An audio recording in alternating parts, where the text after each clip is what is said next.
নমস্কার বন্ধুরা, চলে এলাম নতুন একটা রান্না নিয়ে। তো শুরু করছি রান্নাটা, তোমরা দেখতে থাকো।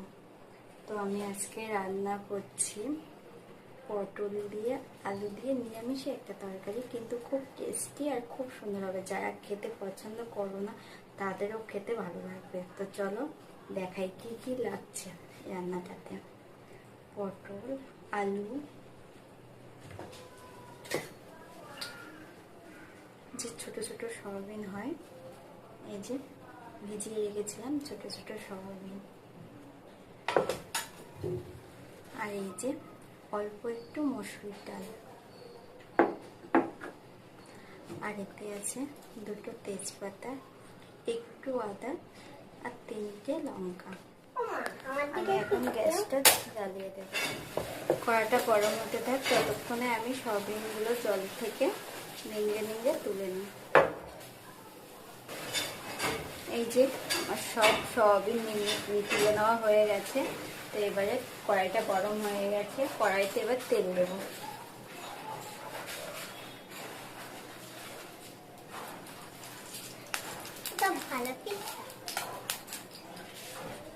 তো তেলটা গরম হয়ে গেছে, এবার আমি আস্তে আস্তে সয়াবিনগুলো সবটা দিয়ে দেবো।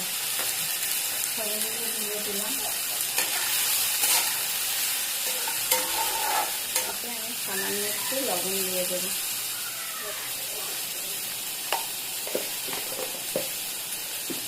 রান্নাটা সম্পূর্ণ ঘরোয়া এবং হালকা পাকে, খেতেও টেস্টি হবে, অতটা হালকা।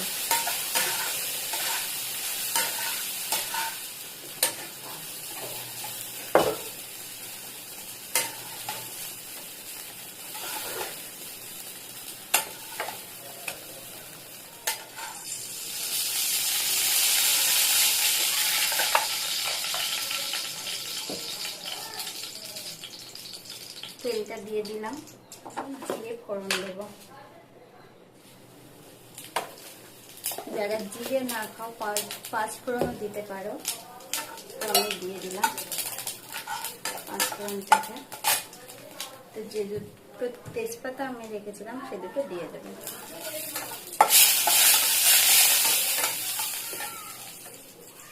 এবার পটল আলুগুলো আমি একসাথে ঢেলে দেবো।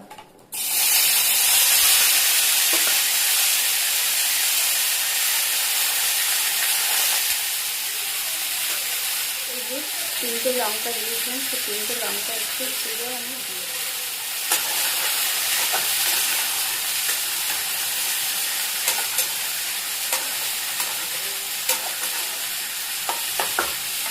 এটাকে আমি 1 মিনিটের জন্য ঢেকে রাখবো। এটা ঢাকনাটা তুলে একটু নাড়িয়ে দেবো। দিলাম পটলটা,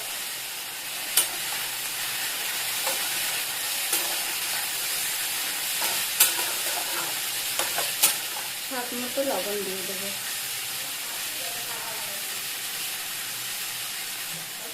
হলুদ দিয়ে দেবো।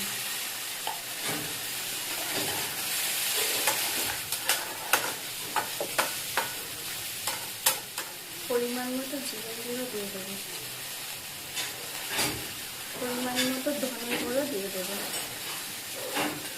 এবার যে আদাটা রেখেছিলাম সেটা আমি দিয়ে দেবো।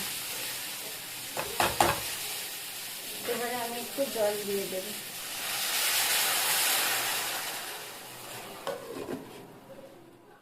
তো চলে এলাম 2 মিনিট পর।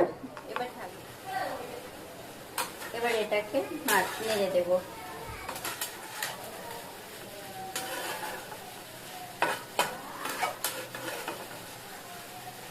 গ্যাসের ফ্লেমটা এবার একটু বাড়িয়ে দেবো। এবার এই যে ভেজে রাখা সয়াবিনগুলো দিয়ে দেবো।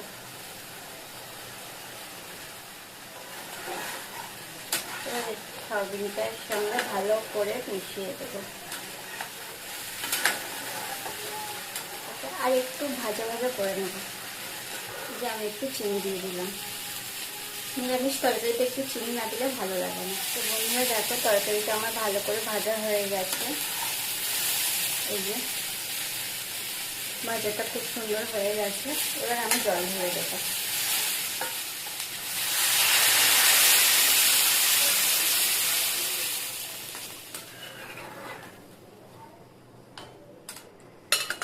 জলটা ঢেলে দিয়ে আমি ঢাকা দিয়ে দেব। চলো বন্ধুরা, ফিরে আসছি 5 মিনিট পর। দেখবো আলু সেদ্ধ হয়েছে কিনা। হ্যাঁ বন্ধুরা, আলুগুলো সেদ্ধ হয়ে গেছে। এর উপর দিয়ে আমি আরেকটু জিরে গুঁড়ো ছড়িয়ে দেবো।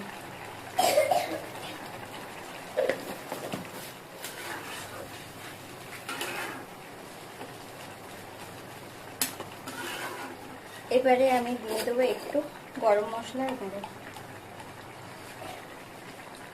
এবারে আমি এটাকে ঢেকে দেবো, তুলে নেব, একটু নাড়িয়ে দেব।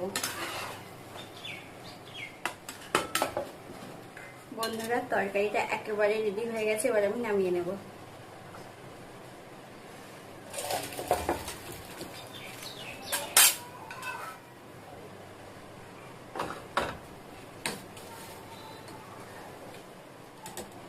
এই যে তরকারিটা রেডি হয়ে গেছে। তোমরা এভাবে রান্না করে খেয়ে দেখো, খুব সুন্দর লাগে। আর এটা আমি কাউকে দেখে করিনি, রান্নাটা আমি নিজেই এটা বানিয়েছি, এভাবে আমি নিজেই করেছি।